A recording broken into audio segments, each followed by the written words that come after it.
is Rachel Choi. I'm an organist and study at McGill University, and I'm a part of the team of the CIOC Competition, which is Canadian International Organ Competition, which is happening from October 5th to October 16th. Please come and join organ music.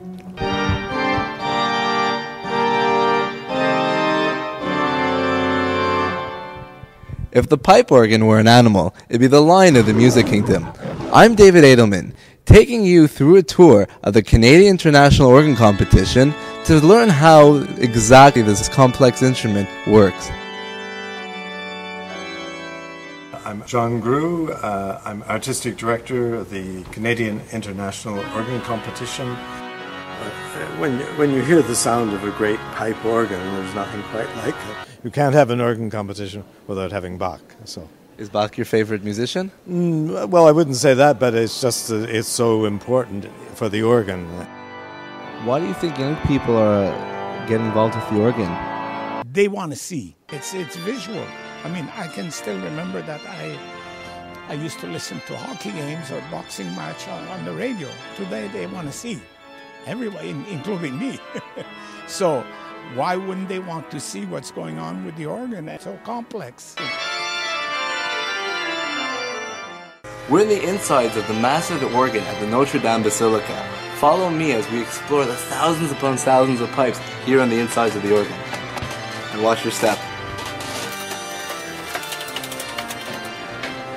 So I'm here on the top of a pipe organ that's almost 150 years old, with organist and composer Pierre Grandmaison. Yes. Pierre, how does it feel to be like on the top of this majestic organ? It's beautiful, huh? You are inside the mystery.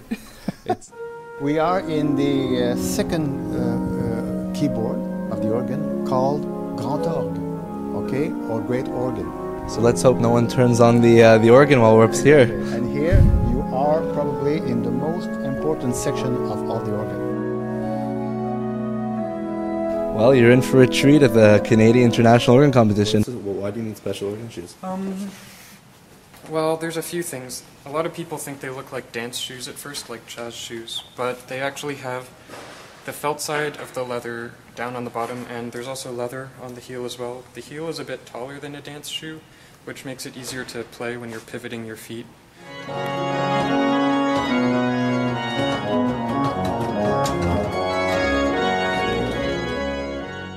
We live in a world where multitasking is essential, and what an organist is doing is essentially multitasking.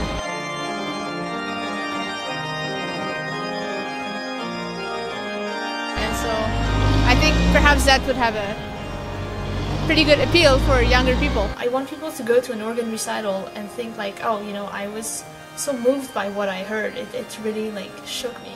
It's the competition. It's beginning like in a few days. How do you feel? Totally excited.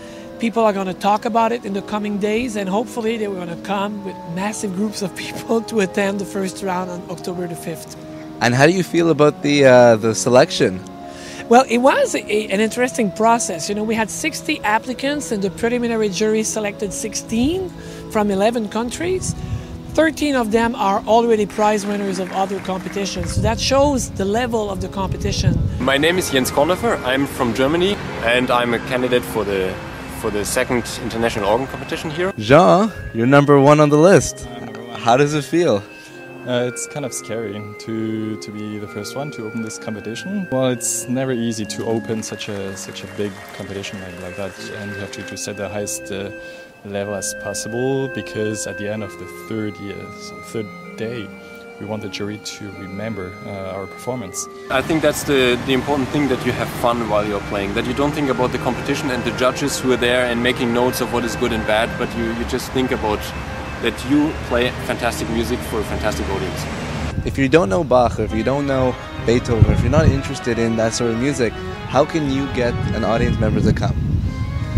Well, I would say come for the curiosity of the instrument. You know, organ music is strange in the sense that it's a sign of curiosity. So I would say make a step, come in here, because it's not all about Bach and Beethoven. You know, it's also about young composers writing this organ music nowadays in 2011. So it's not all looking in the past, it's also looking nowadays and looking to the future.